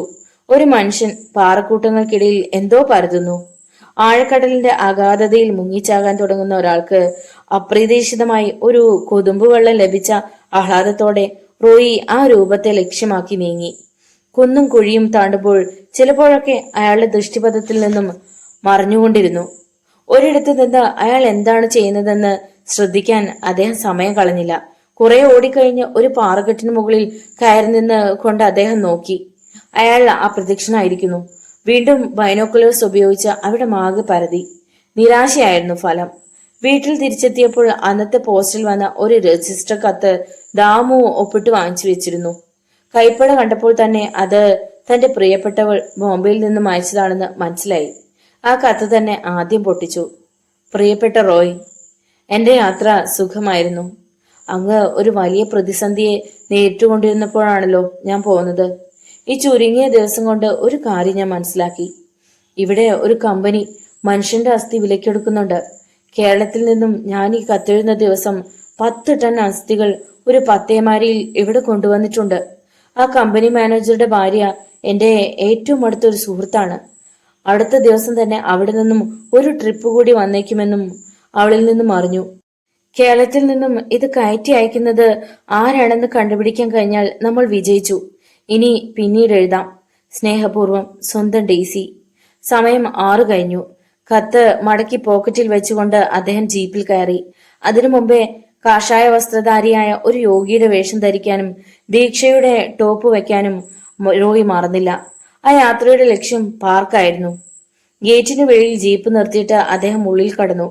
ലക്ഷ്യം വ്യക്തമായിരുന്നില്ലെങ്കിലും അലക്ഷ്യം എന്ന ഭാവത്തിൽ അദ്ദേഹം മുന്നോട്ട് നീങ്ങി. പെട്ടെന്ന് ആ കണ്ണുകൾ വിടർന്നു. അന്വേഷിച്ചതെന്തോ അത് കണ്ടെത്തിയിരിക്കുന്നു. നിതാര. അദ്ദേഹത്തിന്റെ ചുണ്ടുകൾ മന്ത്രിച്ചു. വൃദ്ധ സൂര്യൻ അറിയാതെ തട്ടിത്തെറിപ്പിച്ച കുങ്കുമക്കൂട്ടിനാൽ പടിഞ്ഞാറേ ചക്രവാളത്തിന് രക്തവർണം കലർന്നിരുന്നു. നീലാകാശ പരപ്പിലൂടെ തെന്നിയൊഴുകി നടന്ന വെള്ളിമേഘശകലങ്ങൾക്കും അവിടെ എത്തുമ്പോൾ കുങ്കുമച്ചവി പകർന്നു. മനോജ്ഞമായ ഒരു സായം സന്ധ്യ. പകൽ അന്തിയോളം പണിയെടുത്ത് തളർന്ന ആ വൃദ്ധന് ഒന്ന് മുങ്ങിക്കുളിച്ച് ക്ഷീണം തീർക്കുവാൻ തിരക്കാണെന്ന് തോന്നുന്നു. മെല്ലെ മെല്ലെ അയാൾ താഴേക്ക് ഊളിയിട്ടുകൊണ്ടിരുന്നു. തന്റെ മനസ്സിന്റെ ചലനം അല്പം കൂടിപ്പോകുന്നുവെന്ന് പെട്ടെന്ന് റോയ്ക്ക് തോന്നി. ശവമാന്തികളുടെ വിശ്വസ്തരായ ഏജന്റുകൾ ഈ പാർക്കിൽ എവിടെയെങ്കിലുമൊക്കെ ചുറ്റിക്കറങ്ങുന്നുണ്ടാവും. തന്റെ ഒരു ചെറിയ ചലനമെങ്കിലും ആർക്കെങ്കിലും സംശയത്തിനിട വരുത്തിയാൽ ഇപ്പോൾ തന്റെ മുന്നിൽ അകപ്പെട്ടിരിക്കുന്ന നിതാരയും രക്ഷപ്പെട്ടു പോകും. അദ്ദേഹം നടപ്പിന് വേഗത കുറച്ചു. സർവസംഘ പരിത്യാഗിയായ ഒരു യോഗിയവരന്റെ ഭാവത്തോടെ എങ്ങുമെങ്ങും ശ്രദ്ധിക്കാത്ത മട്ടിൽ റോയ് മുന്നോട്ട് നീങ്ങി. നിതാരയുടെ സമീപത്ത് ദീർഘകായനായ ഒരു താടിക്കാരൻ ഇരിപ്പുണ്ട്. രണ്ടുപേരും കടല കപ്പലണ്ടി കുറിക്കുന്നുണ്ടുവെങ്കിലും ഗഹനമായ എന്തോ വിഷയം ചർച്ച ചെയ്യുന്ന ഭാവം ആ മുഖങ്ങളിൽ ദൃശ്യമായിരുന്നു. അവരുടെ പിന്നിലൂടെ മുന്നോട്ട് നീങ്ങുമ്പോൾ അദ്ദേഹത്തിന്റെ കയ്യിൽ നിന്നും ഒരു സിഗരറ്റ് താഴെ വീണു. അവരുടെ തൊട്ടുപിറകിൽ പുൽപ്പരപ്പിൽ വീണ ആ സാധനം നിതാരയുടെയോ താടിക്കാരന്റെയോ ശ്രദ്ധയിൽപ്പെട്ടില്ല. അതൊരു റേഡിയോ ട്രാൻസ്മിറ്റർ ആയിരുന്നു. ഈ വയസ്സൻ സന്യാസിമാരൊക്കെ എന്തിനാണാവോ പാർക്കിൽ ചുറ്റിക്കറങ്ങുന്നത്? തീരെ ദഹിക്കാത്ത മട്ടിൽ അടക്കി പിടിച്ച സ്വരത്തിൽ നിതാര കൂട്ടുകാരനോട് ചോദിക്കുന്നത് റോയി കേട്ടു. ആർക്കറിയാം, എന്തായാലും ഇവന്റെയൊക്കെ ഉദ്ദേശം നല്ലതായിരിക്കില്ല. അവന്റെ പ്രവചനം കേട്ടപ്പോൾ റോയിക്ക് ഉള്ളിൽ ചിരി പൊട്ടുന്നുണ്ടായിരുന്നു. അദ്ദേഹം കുറെ അകലെ മാറിയിരുന്നിട്ട് തോളിൽ കിടന്ന ഭാണ്ഡം അയച്ചു വെച്ച് കാഴ്ചക്കാർക്ക് അല്പം കഞ്ചാവ് പിടിപ്പിക്കാനുള്ള ഒരുക്കമാണെന്ന് തോന്നിപ്പിച്ചുകൊണ്ട് ഒരു ചെറിയ ടേപ്പ് റെക്കോർഡർ ഓൺ ചെയ്തു. നിതാരയുടെ സമീപത്ത് ഇട്ടിട്ട് പോന്ന ട്രാൻസ്മിറ്റർ റിസീവ് ചെയ്യുന്ന സംഭാഷണം ടേപ്പ് ചെയ്യുകയായിരുന്നു അദ്ദേഹത്തിന്റെ ഉദ്ദേശം. പതിഞ്ഞ സ്വരത്തിൽ സംസാരിച്ചിരുന്നതുകൊണ്ട് അവർ പറയുന്നതെന്നും അദ്ദേഹത്തിന് കേൾക്കാൻ കഴിഞ്ഞില്ല. ഏതാനും മിനിറ്റുകൾ കഴിഞ്ഞപ്പോൾ ദീർഘകായൻ അവളുടെ അടുത്തു നിന്നും എഴുന്നേറ്റ് അതിനു മുമ്പേ ഒരു മിത്രാഭിനന്ദനം പോലെ ഒരു ചുംബനം അവൾക്ക് നൽകി. പകരം തിരിച്ചു നൽകാൻ അവളും മറന്നില്ല. അയാൾ എഴുന്നേറ്റ് റോയിയെ രൂക്ഷമായെന്ന് നോക്കി. താൻ ഇതൊന്നും കാണുന്നില്ലെന്ന ഭാവത്തിലായിരുന്നു അദ്ദേഹം. അയാൾ വേഗം നടന്നുപോയി. ടേപ്പ് റെക്കോർഡിൽ നിന്നും ഒരു ഇയർഫോൺ എടുത്ത് ചെവിയിൽ തിരികിയിട്ട് റോയി ടേപ്പ് ഓൺ ചെയ്തു. എന്നിട്ട് നിതാരയെ ശ്രദ്ധിച്ചപ്പോൾ അവൾ ഒളികണ്ണിട്ട് നോക്കുകയും കടലക്കപ്പലണ്ടി കുറിക്കുകയും ചെയ്യുകയായിരുന്നു. നാളെ രാത്രി കൊണ്ട് താൽക്കാലികമായി നമ്മളുടെ ജോലി അവസാനിക്കുകയാണ്. ടേപ്പിൽ നിന്നും പുരുഷ ശബ്ദമുയർന്നു. തുടർന്ന് നിതാരയുടെയും. താൽക്കാലികം എന്നുദ്ദേശിക്കുമ്പോ അത് എന്നേക്കുമായിട്ടായിരിക്കില്ലല്ലോ. എന്തായാലും നാളത്തെ കൂടി കഴിഞ്ഞ് ഞാൻ ഇതിൽ നിന്ന് മാറാൻ ഉദ്ദേശിക്കുന്നു. അങ്ങനെ നമുക്ക് ആർക്കും മാറാനാവില്ല. യജമാന്റെ സ്വഭാവം അറിയാമല്ലോ. അല്പം ഇഷ്ടക്കേട് തോന്നിയാൽ അടുത്ത ലോഡിന്റെ അടിയിൽ നമ്മളായിരിക്കും. അത് ഓർക്കുമ്പോഴാണ് എനിക്ക് ഇതിൽ നിന്ന് മാറണമെന്ന് തോന്നലുണ്ടാകുന്നത്. നമ്മുടെ ജീവൻ എല്ലാ തരത്തിലും അപകടത്തിലാണ്. ബോസിന് ഇഷ്ടക്കേടുണ്ടായാൽ മരണം നിശ്ചയമാണ്. പോലീസിന്റെ പിടിയിലകപ്പെട്ടാൽ അവരും എല്ലൊടിക്കും. ഇത്രയും കൊലപാതകങ്ങൾ നടന്ന സ്ഥിതിക്ക് പിടിക്കപ്പെട്ടാൽ പിന്നെ ഊരിയെടുക്കലുണ്ടാകില്ല. ആവശ്യമില്ലാത്ത കാര്യങ്ങളെക്കുറിച്ച് തൽക്കാലം ചിന്തിക്കാതിരിക്കുക. നാളത്തെ കാര്യം കൂടി വിജയിച്ചാൽ എഗ്രിമെന്റ് അനുസരിച്ചുള്ള തുകയും വാങ്ങിക്കൊണ്ട് സ്ഥലം വിടണം. മറ്റേതെങ്കിലും ഒരു സ്റ്റേറ്റിൽ പോയി നമുക്ക് സ്വസ്ഥമായി ജീവിക്കാം. അല്പസമയത്തേക്ക് ടേപ്പിൽ നിന്നും നേരിയ എരുമ്പൽ മാത്രം കേട്ടു. ഒരു സ്ത്രീയും പുരുഷനും കൂടി സംസാരിച്ചുകൊണ്ട് നടന്നു പോകുന്ന ശബ്ദം അടുത്തടുത്ത് വന്നു. അവരകന്നു പോയപ്പോൾ നിതാരയുടെ കൂട്ടുകാരന്റെ ശബ്ദമുയർന്നു. ചികിത്സ പുരോഗമിക്കുന്നുണ്ട്. മിക്കവാറും നാളത്തെ ലോഡിന്റെ കൂടെ പോയേക്കും. ആ സംഭവമാണ് ഇത്രയും കൂളിളക്കം സൃഷ്ടിച്ചത്. എത്ര ബുദ്ധിമാനും ചില സമയങ്ങളിൽ ബുദ്ധിമോശം സംഭവിച്ചെന്ന് വരും. അതൊരു ബുദ്ധിമോശമല്ലല്ലോ. ഒരു ലോറി സാധനത്തിന്റെ പണം ആ ഒറ്റ എണ്ണത്തിന് കിട്ടും. മുറി വന്ന് കരിഞ്ഞു കിട്ടിയാൽ മതി. നമ്മൾ സംഘടനയുടെ പരിധി വിട്ട് സംസാരിച്ചു. ഞാൻ ഇപ്പൊ പോകുന്നു. ഇന്ന് കുറെ കൂടുതൽ തിരക്കുണ്ട്. ശരി, നാളെ ഈ സമയത്ത് ഇവിടെ വെച്ച് കാണും. ഒരു കാര്യം, ആ ഇരിക്കുന്ന കാഷായ വസ്തുതായി എനിക്കെന്തോ ഒരു സംശയം. അയാളുടെ നീക്കങ്ങൾ ഒന്ന് ശ്രദ്ധിക്കണം. അയാൾ വന്നപ്പോ തന്നെ ഞാൻ അയാളെ ശ്രദ്ധിക്കുന്നുണ്ട്. അയാളുടെ രൂപവും ഭാവവും കണ്ടിട്ട് ടിക്ടിക്ടി റോയെ പോലെ ഇരിക്കുന്നു. ആയിരിക്കാം, അല്ലായിരിക്കാം. ഏത് കോന്തനാണെങ്കിലും എതിരാളി എന്ന് കണ്ടാൽ നാളത്തെ ലോഡിന്റെ കൂടെ അയക്കത്തക്ക രീതിയിൽ ശരിയാക്കണം. സംഭാഷണം നിന്നു. ചുംബനത്തിന്റെ സീൽക്കാരങ്ങൾ, പിന്നെ ഇരമ്പൽ മാത്രം. റോയി ടേപ്പ് റെക്കോർഡർ ഓഫ് ചെയ്തു. ഭാണ്ഡം മുറുക്കുമ്പോൾ മിസ് നിസീമ തന്നെ കടന്ന് നിതാരയുടെ അടുത്തേക്ക് നടക്കുന്നത് അദ്ദേഹം കണ്ടു. പ്രേമേ, നീ മുറിയിൽ കയറിയിട്ട് എപ്പോഴാണ് തിരിച്ചു പോയത്? നിസീമയുടെ ചോദ്യം റോയി വ്യക്തമായി കേട്ടു. അദ്ദേഹം ചെവി കൂർപ്പിച്ചിരുന്നു. എപ്പോഴാണെങ്കിൽ നിനക്കെന്താ ഛേദം? എനിക്ക് ഇഷ്ടമുള്ളപ്പോ വരും, ഇഷ്ടമുള്ളപ്പോ പോകും. അതിന് നിന്റെ സ്വന്തം വീട് നോക്കണം. ഞങ്ങളുടെ വീട് വേശ്യാലയമൊന്നുമല്ല. നിസീമ കോപം കൊണ്ട് നിന്ന് ജോലിച്ചു. അത് പറയേണ്ടത് നിന്റെ പപ്പയാണ്. വെറുതെ കിടന്ന് തുള്ളാതെ പെണ്ണെ. ഫയരിപ്പേ, എന്റെ വീട്ടിൽ കയറി തോന്നിവാസം കാണിക്കുന്നത് പോരാ നീ കൊച്ചമ്മ ചമയാൻ പോവുകയാണോ? അവർ ഒരു സ്റ്റണ്ടിനുള്ള ആരംഭം കുറിക്കുകയാണെന്ന് റോയ്ക്ക് തോന്നി. പക്ഷേ സമർത്ഥയും തഴക്കവും പഴക്കം വന്നവളുമായ ആ കൊള്ളക്കാരിയോട് ഏറ്റുമുട്ടിയാൽ നിസീമ പരാജയപ്പെടുകയുള്ളൂ. അവരെ എങ്ങനെയെങ്കിലും അകറ്റേണ്ടിയിരിക്കുന്നു. അദ്ദേഹം സാവധാനം എഴുന്നേറ്റു. നിന്റെ ഈ അഹങ്കാരത്തിന് എന്താണ് ചെയ്യേണ്ടതെന്ന് എനിക്കറിയാം, നിതാര കോപത്തോടെ പറഞ്ഞു. പക്ഷേ നിന്റെ പപ്പായുടെ കൂടെ ജോലി ചെയ്യുന്നത് കൊണ്ട് അദ്ദേഹത്തിന്റെ ശമ്പളം പറ്റുന്നത് കൊണ്ട് ഞാനിപ്പോ ക്ഷമിക്കുന്നു. എന്നാൽ ഇതിന് പ്രതികാരം വീട്ടിയില്ലെങ്കിൽ ഞാൻ പെണ്ണല്ല. മിക്കവാറും നീ ആണായി ജീവിക്കേണ്ടി വരും. എന്റെ പപ്പായുടെ ശമ്പളം പറ്റി ജീവിക്കുന്ന നീ എന്നോട് എന്ത് ചെയ്യാനാടി? എന്റെ അൽസേഷൻ നായിക്ക് സംസാരിക്കാൻ കഴിഞ്ഞിരുന്നെങ്കിൽ, അതാണ് ഇങ്ങനെ പറഞ്ഞിരുന്നെങ്കിൽ ഞാൻ അല്പം കൂടി മാനിക്കുമായിരുന്നു. തെണ്ടി. എന്നെ തെണ്ടിയെന്ന് ഒരിക്കൽ കൂടി വിളിക്കാൻ നിനക്ക് ധൈര്യമുണ്ടോ? അവൾ ചാടി എഴുന്നേറ്റിട്ട് ചോദിച്ചു. നിസീമ ഒരിക്കൽ കൂടി അങ്ങനെ വിളിക്കുമായിരുന്നു. അതിനുവേണ്ടി അവൾ വായ തുറന്നതാണ്. പക്ഷെ അതിനു മുമ്പ് റോയി അവരുടെ മധ്യത്തിലെത്തി. കാരണം എന്തും ചെയ്യാൻ മടിക്കാത്ത സിംഹികളെ പോലെ അവർ രണ്ടും തയ്യാറായി നിൽക്കുകയായിരുന്നു. പല്ലും നഖവും ഉപയോഗിച്ച് ഒരാക്രമണത്തിന് അവർ മടിക്കുകയില്ല. കുട്ടികളെ, നിങ്ങൾ ശാന്തമാക. നിങ്ങൾ സ്ത്രീകൾ ഇങ്ങനെ തുടങ്ങുന്നത് ശരിയല്ല, അദ്ദേഹം ഒരു യോഗിയുടെ സ്വരത്തിൽ പറഞ്ഞു. തീക്ഷ്ണമായ കണ്ണുകളോടെ ഒന്ന് നോക്കിയിട്ട് നിസീമ നടന്നകന്നു. ദീർഘകായനായ സുഹൃത്തിൽ നിന്നും നേരത്തെ നിർദ്ദേശം കിട്ടിയിരുന്നത് കൊണ്ടാവും നിതാര അവിടെ തന്നെ നിന്നു. മകളെ നിതാര, നീ എന്തിനിങ്ങനെ ശണ്ട കൂടുന്നു? ആ ചോദ്യം കേട്ടപ്പോൾ അവളുടെ മുഖം വിവർണമാകുന്നത് റോയി കണ്ടു. എന്റെ പേര് പ്രേമലത എന്നാണ്, നിതാര എന്നല്ല. അത് പറഞ്ഞിട്ട് അവൾ കർച്ചീഫ് എടുത്ത് മുഖം തുടച്ചു. പേരിൽ എന്തിരിക്കുന്നു കുട്ടി, അത് എപ്പോ എങ്ങനെ വേണമെങ്കിലും നമുക്ക് ഉപയോഗിക്കാം. എനിക്ക് ഇഷ്ടപ്പെട്ട പേര് ഞാൻ വിളിക്കുന്നു, അത്ര തന്നെ. സ്വാമിയെ എവിടെയോ കണ്ടു മറന്നതുപോലെ തോന്നുന്നു. നേരത്തെ എവിടെയായിരുന്നു? കാലം ഞങ്ങൾക്കുള്ളതല്ല കുട്ടി. ആര് എപ്പോ മനസ്സുകൊണ്ട് വരിക്കുന്നുവോ അപ്പോ ഞാൻ അവിടെ ഉണ്ടാവും. റോയി സാവധാനം നടന്നു. സൂര്യൻ മറഞ്ഞു കഴിഞ്ഞിരുന്നു. ഇരുളിന്റെ നേരിയ പുതപ്പ് വിരിക്കപ്പെട്ടിരിക്കുന്നു. പാർക്ക് മിക്കവാറും ശൂന്യമായി കഴിഞ്ഞു. അവിടെവിടെയായി ചില പ്രണയ ജോഡികൾ മാത്രം ഇരിപ്പുണ്ട്. അവർ സദാചാരത്തിന്റെ വേലികെട്ടിനും അപ്പുറത്താണ്. റോഡിലെത്തിയിട്ട് റോയി സാവധാനം തിരിഞ്ഞു നോക്കി. അപ്പോൾ നിത്താരയും തൊട്ടു പിന്നിലുണ്ടായിരുന്നു. അവൾ ഹാൻഡ് ബാഗിന്റെ സിപ്പ് വലിക്കുന്ന തിരക്കിലായിരുന്നു. അവളുടെ അടുത്ത പരിപാടി എന്താണ് എന്ന് ഊഹിക്കാൻ അദ്ദേഹത്തിന് കഴിഞ്ഞു. ഒരു നിമിഷം അങ്ങോട്ടും ഇങ്ങോട്ടും നോക്കി. വാഹനങ്ങളൊന്നും വരുന്നില്ല. കാൽനടക്കാരെയും കാണാനില്ല. ഒരു ഞൊടിയിടയ്ക്കുള്ളിൽ റോയുടെ ബലിഷ്ഠമായ കൈകൾക്കുള്ളിൽ അവൾ അമർന്നു. കൈക്കുള്ളിൽ ഒതുക്കി വെച്ചിരുന്ന ക്ലോറോഫോം മുക്കിയ കർച്ചീഫ് മൂക്കിനോടടുപ്പിച്ചു. ഏതാനും സെക്കൻഡുകൾ കൊണ്ട് അവൾ ബോധരഹിതയായി. അവളെ ജീപ്പിന്റെ പിന്നിലെടുത്തിട്ടിട്ട് അദ്ദേഹം വീട്ടിലേക്ക് വണ്ടി വായിച്ചു. 1 മണിക്കൂർ കഴിഞ്ഞപ്പോൾ നിതാരയ്ക്ക് സുബോധം വീണ്ടു കിട്ടി. അതിനു മുമ്പ് തന്നെ അദ്ദേഹം അവളുടെ ദേഹപരിശോധന നടത്തി. ആയുധങ്ങൾ ഒന്നുമില്ലെന്ന് ഉറപ്പുവരുത്തിയിരുന്നു. ഒരു റിവോൾവർ ഉണ്ടായിരുന്നത് ഹാൻഡ് ബാഗിനുള്ളിലായിരുന്നു. അവൾ ബോധശൂന്യായി കിടന്നിരുന്ന 1 മണിക്കൂറിനകം ആ റിവോൾവറിലെ ബുള്ളറ്റ് റോയി പരിശോധിച്ചു. വെടിപൊട്ടുന്ന ആ നിമിഷത്തിൽ ആ ബുള്ളറ്റിൽ നിന്നും വിഷസൂചികൾ ചിതറപ്പെടുമായിരുന്നു. ഇപ്പോൾ എങ്ങനെയുണ്ട് പ്രേമലതേ? ആ ശബ്ദം കേട്ടവൾ നടുക്കത്തോടെ മുഖമുയർത്തി. യമദൂതനെ പോലെ നിൽക്കുന്ന റോയിയെ കണ്ടപ്പോൾ അവൾക്ക് ഉൾക്കിടിലമുണ്ടായി. താൻ കെണിയിലാകപ്പെട്ടുവെന്ന് ആ യുവതിക്ക് ബോധ്യമായി. പ്രേമലത ഹോട്ടൽ മുറികളിൽ വരുമ്പോ നിത്താരയാകും. പെട്ടെന്ന് റോയിയുടെ വാച്ചിലെ ഡയലിൽ നീല വെളിച്ചം പരന്നു.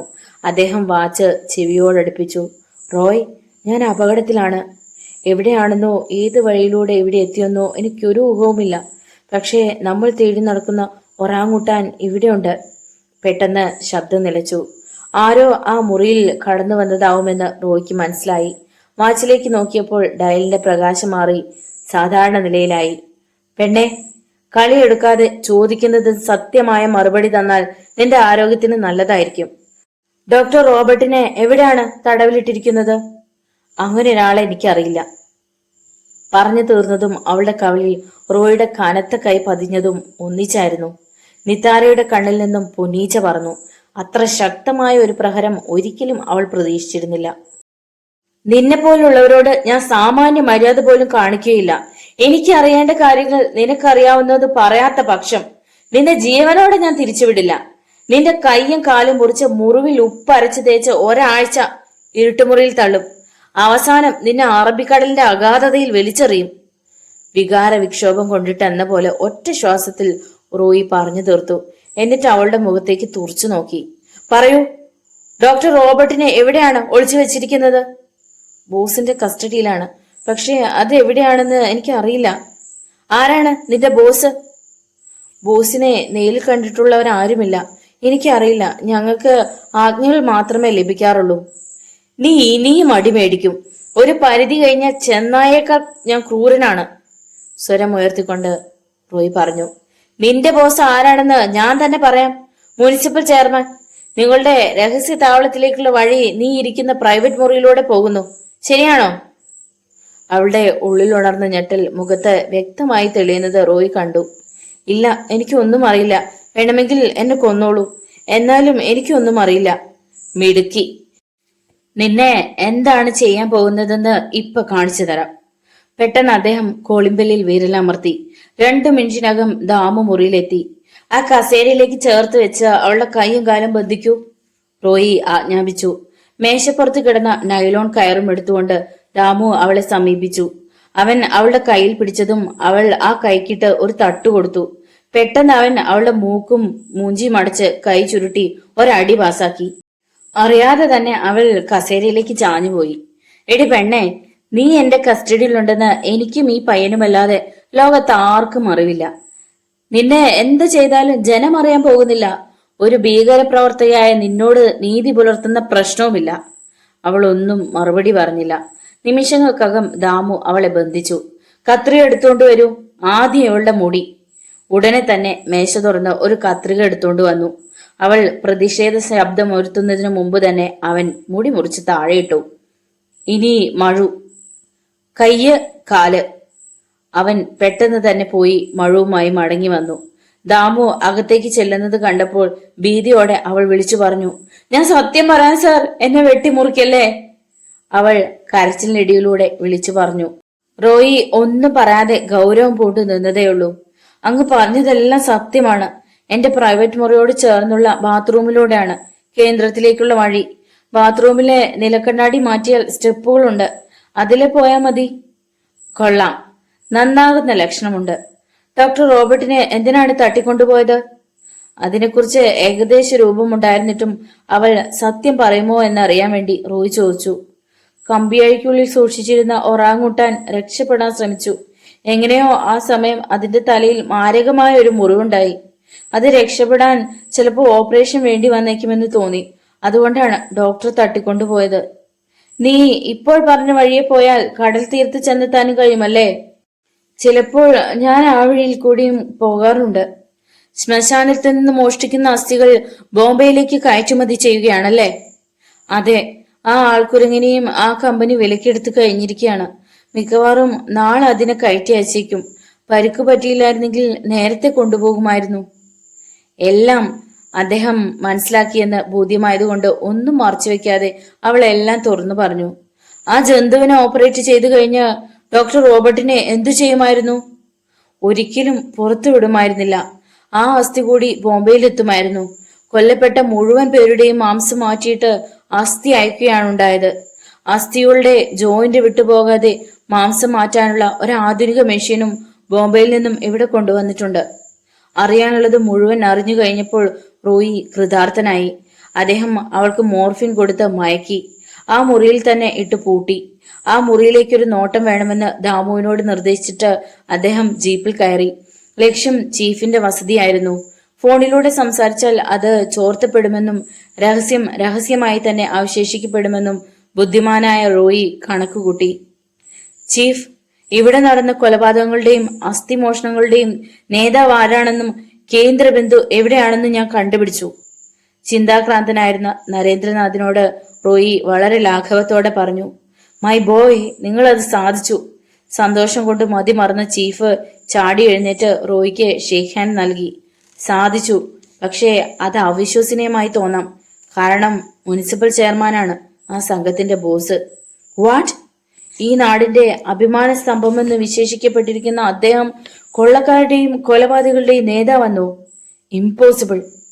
അങ്ങനെ ഞാനും കരുതിയിരുന്നു. പക്ഷേ സത്യം അതാണ്. മിസ്റ്റർ റോയ്ക്ക് ഇതുവരെ തെറ്റുപറ്റിയതായി എന്റെ ഓർമ്മയിലില്ല. അതുകൊണ്ട് ഞാൻ ഇതിനെ വിശ്വസിക്കുന്നു. നമുക്കുടനെ പോലീസിനെയും കൊണ്ട് അങ്ങോട്ട് പോകാം. ധൃതി കൂട്ടിയാൽ അപകടമേ ഉണ്ടാവുകയുള്ളൂ. റോയി ചീഫിനെ സമാധാനിപ്പിച്ചുകൊണ്ട് സാവധാനം പറഞ്ഞു. ഡോക്ടർ റോബർട്ട് അവരുടെ തടങ്കലിലാണ്. അപകടം മനസ്സിലാക്കുന്ന നിമിഷം ശത്രുക്കൾ അദ്ദേഹത്തെ വധിക്കും. പോലീസിനെ തയ്യാറാക്കി നിർത്തുക. എന്റെ അറിയിപ്പ് കിട്ടിയാൽ അപ്പോൾ തന്നെ സ്ഥലത്തെത്തുക. അപ്പോൾ ഉദ്ദേശിക്കുന്നത് താങ്കൾ ഒറ്റയ്ക്ക് പോകാമെന്നല്ലേ? ശത്രുക്കൾ ശക്തരാണ്. താങ്കളുടെ കഴിവിൽ എനിക്ക് വിശ്വാസമില്ലാഞ്ഞിട്ടല്ല. പക്ഷേ സാരമില്ല. മറ്റെന്തിനേക്കാളും ഞാൻ എന്റെ സുഹൃത്തിന്റെ ജീവനെ വിലമതിക്കുന്നു. റോയി വാച്ചിൽ നോക്കിക്കൊണ്ട് എഴുന്നേറ്റു. ഏറ്റുമുട്ടലുകൾ എനിക്കിഷ്ടമാണ്, പ്രത്യേകിച്ചും ഇതുപോലുള്ള ഭീകരന്മാരുമായിട്ട്. എന്റെ സുഹൃത്തിന്റെ തലമുടനാരെങ്കിലും ഹാനി വരുത്തിയാൽ ചെയർമാന്റെ ശവമായിരിക്കും ഞാനിവിടെ കൊണ്ടുവരിക. നരേന്ദ്രനാഥിന് എന്തെങ്കിലും പറയാൻ അവസരം കൊടുക്കാതെ റോയി പെട്ടെന്നിറങ്ങിപ്പോയി. അനേകം പേരെ കൊന്ന് അവരുടെ മാംസം മാറ്റി അസ്ഥി കൊടുത്ത് വില വാങ്ങിയ ആ ദുഷ്ടന്റെ മാംസം ജീവനോടെ അറുത്തെടുക്കണമെന്ന് പോലും ആ സമയത്ത് അദ്ദേഹം ചിന്തിച്ചിരുന്നു. ചെയർമാന്റെ ബംഗ്ലാവിന്റെ ഒരു ഫർലോങ് അകലെ ജീപ്പ് നിർത്തിയിട്ട് റോയി ഇറങ്ങി. സമയം 11 കഴിഞ്ഞിരുന്നു. നിരത്തുകളിൽ വല്ലപ്പോഴും മാത്രമേ വാഹനങ്ങൾ ഓടിയിരുന്നുള്ളൂ. തെരുവ് വിളക്കുകളുടെ പ്രകാശം ഇരുളിനെ നിശേഷം മായ്ച്ചു കളഞ്ഞിരുന്നു. അദ്ദേഹം ധരിച്ചിരുന്നത് കറുത്ത സ്യൂട്ടായിരുന്നു. ഏതെങ്കിലും വൃക്ഷത്തിന്റെ മറവിലേക്ക് മാറി നിൽക്കുന്ന പക്ഷം ഒരു മനുഷ്യരൂപമാണെന്ന് ആരും പറയുമായിരുന്നില്ല. ബംഗ്ലാവിന്റെ ഗേറ്റ് പൂട്ടിയിരുന്നു. കൃത്യനിർവഹണത്തിൽ വീഴ്ച വരുത്താത്ത ഗൂർഖ അതിനു മുന്നിൽ നിൽക്കുന്നു. നേരായ മാർഗത്തിലൂടെ ഉള്ളിൽ കടന്നു പറ്റാനാവുകയില്ലെന്ന് ബോധ്യമായപ്പോൾ റോയി മതിൽക്കെട്ടിന് സൈഡിലൂടെ പിന്നിലേക്ക് നീങ്ങി. 6 അടി ഉയരമുള്ള അത് ചാടിക്കടക്കാൻ അദ്ദേഹത്തിന് നിഷ്പ്രയാസം കഴിഞ്ഞു. ഏതാനും മിനിറ്റുകൾ ആ കെട്ടിടത്തിന് പിന്നിൽ അദ്ദേഹം സൂക്ഷ്മ നിരീക്ഷണം നടത്തി. അവസാനം പൈപ്പ് ലൈനിലൂടെ മുകളിലേക്ക് കയറി. ടെറസിലെത്തിയപ്പോൾ റോയ്ക്ക് സമാധാനമായി. ആരും തന്നെ നിരീക്ഷിക്കുന്നില്ല എന്നുറപ്പായപ്പോൾ ചെയർമാന്റെ പ്രൈവറ്റ് മുറിയുടെ വാതിലിലെത്തി. പകല് വന്നിരുന്നതുകൊണ്ട് കൂടുതൽ തപ്പേണ്ടി വന്നില്ല. പാൻസിന്റെ പോക്കറ്റിൽ നിന്നും ഒരു താക്കോൽക്കൂട്ടം റോയ് പുറത്തെടുത്തു. മാഗ്നറ്റിക് പവർ പിടിപ്പിച്ച ഒരു താക്കോൽ പൂട്ടിൽ കടത്തി തിരിച്ചപ്പോൾ പൂട്ട് തുറന്നു. ഉള്ളിൽ കടന്നയുടൻ തന്നെ വാതിലടച്ചു. എങ്കിലും അത് പൂട്ടിയില്ല. പൂട്ടിയിരുന്ന ബാത്റൂം അതേ മെത്തേഡിൽ തുറന്നു. നിതാര പറഞ്ഞതുപോലെ നിലക്കണ്ണാടി മാറ്റിയപ്പോൾ സ്റ്റെപ്പുകൾ ദൃശ്യമായി. ഓരോ പടികൾ ഇറങ്ങുമ്പോഴും റോയി ജാഗരൂകനായിരുന്നു. ആ കടന്നു പോകുന്ന വഴിയിലൂടെ ഓരോ ഇഞ്ചിലും മരണം പതിയിരിപ്പുണ്ടെന്ന ബോധ്യം അദ്ദേഹത്തിനുണ്ടായിരുന്നു. സ്റ്റെപ്പുകൾ ഇറങ്ങി തീർന്നപ്പോൾ സാമാന്യം വീതിയുള്ള ഒരു ഇടനാഴിയിലെത്തി. പെൺടോർച്ച് കയ്യിലുണ്ടായിരുന്നെങ്കിലും അത് തെളിക്കാതെ ഇരുട്ടിൽ തപ്പി തടഞ്ഞാണ് അദ്ദേഹം മുന്നോട്ട് നീങ്ങിയത്. അവസാനം പാത അവസാനിച്ചപ്പോൾ താക്കോൽ പഴുതിലൂടെ നേരിയ വെളിച്ചം വരുന്നത് റോയ് കണ്ടു. ആ പഴുതിലൂടെ അദ്ദേഹം ഉള്ളിലേക്ക് നോക്കി. ഭീകരനായ ഒറാങ്ങുട്ടാനെ ടേബിളിൽ കിടത്തിയിരിക്കുന്നു. അതിന് മോർഫിയ കൊടുത്ത് ബോധം നശിപ്പിച്ചിരിക്കുകയാണെന്ന് തോന്നുന്നു. അല്ലെങ്കിൽ അത് നിശ്ചലമായി കിടക്കുമായിരുന്നില്ല. ഡോക്ടർ റോബർട്ട് ശസ്ത്രക്രിയയുടെ തിരക്കിലാണ്. ആ ജോലി വിജയകരമായി പൂർത്തിയാക്കിയാൽ ഉടൻ വിലപ്പെട്ട ആ ജീവൻ യമലോകത്തിലേക്ക് അയക്കുവാൻ തയ്യാറായി നിൽക്കുന്ന കിങ്കരന്മാരെയും അദ്ദേഹം കണ്ടു.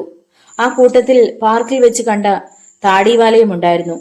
നഷ്ടപ്പെടുത്താനുള്ള ഒരു സെക്കൻഡ് പോലും ഇപ്പോൾ തനിക്കില്ലെന്ന ചിന്തയോടെ റോയി മാഗ്നറ്റിക് പവറുള്ള താക്കോൽ ഉപയോഗിച്ച് ആ വാതിലും തുറന്നു. ഭാഗ്യത്തിന് വാതിലിന് ഒരനക്കം പോലും ഉണ്ടായിരുന്നില്ല. ബൂട്ട്സ് തറയിൽ അമരുന്ന ശബ്ദം കേൾക്കാതിരിക്കാൻ ശ്രദ്ധിച്ചുകൊണ്ട് റോയി ഉള്ളിൽ കടന്നു. ആരും നിൽക്കുന്നിടത്തു നിന്നും 1 ഇഞ്ച് മാറുകയോ അനങ്ങുകയോ ചെയ്യരുത്. ഇടിമുഴക്കം പോലെ റോയിയുടെ ശബ്ദമുയർന്നു. അത് കേട്ട് ഞെട്ടിത്തിരിഞ്ഞവർ സംഹാരരുദ്രനെ പോലെ നിൽക്കുന്ന അദ്ദേഹത്തിന്റെ റിവോൾവറിന് മുന്നിൽ അറിയാതെ കൈകൾ ഉയർത്തി. ഡോക്ടർ റോബർട്ട് ജോലി പൂർത്തിയാക്കാൻ പിന്നെയും 2 മിനിറ്റുകൾ കൂടി വേണ്ടി വന്നു. ആ ജീവിയെ രക്ഷിക്കേണ്ടത് ആവശ്യമാണെന്ന് ഇരുവർക്കും അറിയാമായിരുന്നു. ആരും എതിർക്കാൻ ശ്രമിച്ചില്ല. റോയി റിവോൾവർ ചൂണ്ടി നിൽക്കെ തന്നെ ഡോക്ടർ റോബർട്ട് ഓരോരുത്തരെയായി നൈലോൺ ചരടുകൊണ്ട് ബന്ധിച്ചു. അപ്പോൾ തന്നെ വയർലെസ് മുഖേന പോലീസ് ചീഫുമായി ബന്ധപ്പെട്ടു. 15 മിനിറ്റുകൾ കഴിഞ്ഞപ്പോൾ ചെയർമാന്റെ വീട് പോലീസ് വലയത്തിലായി. ഏതാനും ദിവസങ്ങൾക്കകം ബോംബെയിൽ നിന്ന് ലഭിക്കാൻ പോകുന്ന ലക്ഷങ്ങൾ സ്വപ്നം കണ്ടുകൊണ്ട് സുഷുപ്തിയിൽ അമർന്നു കിടന്ന ചെയർമാൻ കോളിംഗ് ബെല്ലിന്റെ ശബ്ദം കേട്ട് അസ്വസ്ഥതയോടെ എഴുന്നേറ്റ് വന്നപ്പോൾ കൈത്തോക്ക് ചൂണ്ടിക്കൊണ്ട് നിൽക്കുന്ന പോലീസ് ചീഫിനെയാണ് കണ്ടത്. അയാൾക്ക് ഒരു ഉരുണ്ടുകളി നടത്താൻ അവസരം കിട്ടുന്നതിനു മുമ്പ് റോയും റോബർട്ടും കൂടി ബന്ധനസ്ഥരെയും കൊണ്ട് അവിടെ എത്തി. അടിയന്തര വയർലെസ് സന്ദേശങ്ങൾ നാനാഭാഗത്തേക്കും ഒഴുകി. ചെയർമാന്റെ വിശ്വസ്തരായ 130ഓളം ഏജന്റുമാർ പിറ്റേന്ന് രാവിലെ തടങ്കലിലായി. പോലീസ് സംരക്ഷണയോടുകൂടി ഒറാങ്ങുട്ടാൻ മൃഗശാലയിലേക്ക് മടങ്ങി. അന്ന് 4:30 ബോംബെക്കുള്ള ഫ്ലൈറ്റിന് തന്റെ പ്രിയപ്പെട്ടവളുടെ അടുത്തേക്ക് പറക്കുമ്പോൾ ഒരു സ്റ്റേറ്റ് എക്സ്പ്രസ് സിഗരറ്റിന്റെ കുറ്റിയാണല്ലോ ഇത്ര വേഗം ചെയർമാനെ അപകടത്തിലാക്കിയതെന്നോർത്ത് റോയി മന്ദഹസിച്ചു. തോമസ് ടി അമ്പാട്ടിന്റെ ഡിറ്റക്റ്റീവ് നോവലായ ശവമാദികൾ എല്ലാവർക്കും ഇഷ്ടപ്പെട്ട് കാണുമെന്ന് വിചാരിക്കുന്നു. ഇഷ്ടപ്പെട്ടാൽ എല്ലാവരും ഒന്ന് ലൈക്ക് ചെയ്യാൻ മറക്കരുത്. ആദ്യമായിട്ടാണ് ഈ ചാനൽ കാണുന്നതെങ്കിൽ ദയവായി ഒന്ന് സബ്സ്ക്രൈബ് ചെയ്യുക. നിങ്ങളുടെ വിലയേറിയ അഭിപ്രായങ്ങളും നിർദ്ദേശങ്ങളും കമന്റ് ബോക്സിൽ അറിയിക്കുക. മറ്റൊരു നോവലുമായി വീണ്ടും കാണാം. നന്ദി.